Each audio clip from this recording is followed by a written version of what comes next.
আসসালামু আলাইকুম, কেমন আছেন সবাই? আমি আলহামদুলিল্লাহ ভালো আছি। তবে কাশিতে আক্রান্ত হয়ে গলা টলা ভেঙে একেবারে একাকার। তো তারপরেও আসলে ভিডিও আপলোড দিতেই হয়, শরীর যতই খারাপ থাকুক। আমার ভয়েসটাকে আজকে প্লিজ সবাই ইগনোর করবেন। আর ভয়েস ইগনোর করলে আর ভিডিও দেখবেন কিভাবে? না, ঠিক আছে, ইগনোর করার দরকার নাই। যেভাবে বলছি সেভাবেই সাথে থাকুন। আমার বাসার পাশেই খুব সুন্দর একটা জুস কর্নার রয়েছে, যেখানে ভ্যারাইটিস ধরনের চাও পাওয়া যায়। আমি মাঝে মাঝে এখানে যাই। এটা হচ্ছে তেঁতুল মরিচের একটা চা।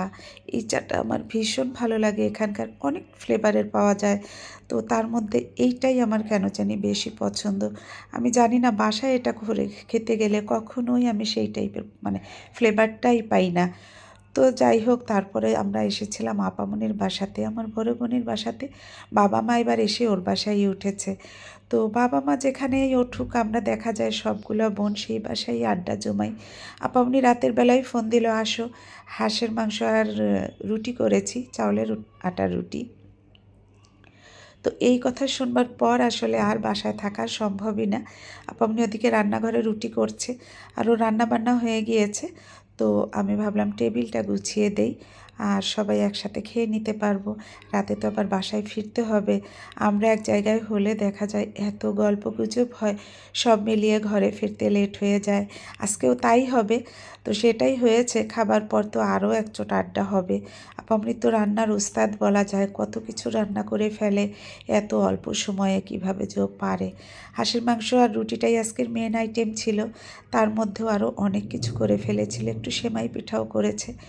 দুপুরের রান্নার গরুর মাংস ছিল, সেটা আমি আবার একটু চুলায় দিয়েও দিলাম, যে এটা গরম করে টেবিলে সার্ভ করে নেই। তো দেখা যায় হাঁসের মাংস পেলে কেউ আর গরুর মাংসের দিকে তাকাবেই না। হাঁসের মাংসটা আমাদের সবার এতটাই পছন্দ। আপামনি পাশের চুলায় রুটি বানিয়েছে, কে নিচ্ছিল, সেখানেও কোনোভাবেই আমাকে কোনো হেল্প করতে দিল না। তো কী আর করারও একা একাই করছে। আর আমরা খেয়ে দিয়ে বাসায় চলে এসেছিলাম। বোন ভাগ্য আমার আসলে খুব ভালো বলতে হয়, আলহামদুলিল্লাহ। আমার আর এক বোন দেখেন, তার গ্রাম থেকে কিছু সবজি এসেছে, কিছু বাজার টাজার যা পায়, সে যা পায় সব আমার জন্যও একটু একটু করে পাঠিয়ে দেয়। এই মাসকালের ডালটা পেয়ে আমি এত খুশি হয়ে যাই, কি বলবো। আর সব গ্রামের ফ্রেশ ফ্রেশ সবজি। তো আপা আসলে এরকমই করে, আপাকে অসংখ্য ধন্যবাদ। আর এই সব জিনিসগুলো পেলেই আমি আসলে বেশি খুশি হয়ে থাকি। তো যাই হোক, আর এই কচুটাও আমার খুব পছন্দ।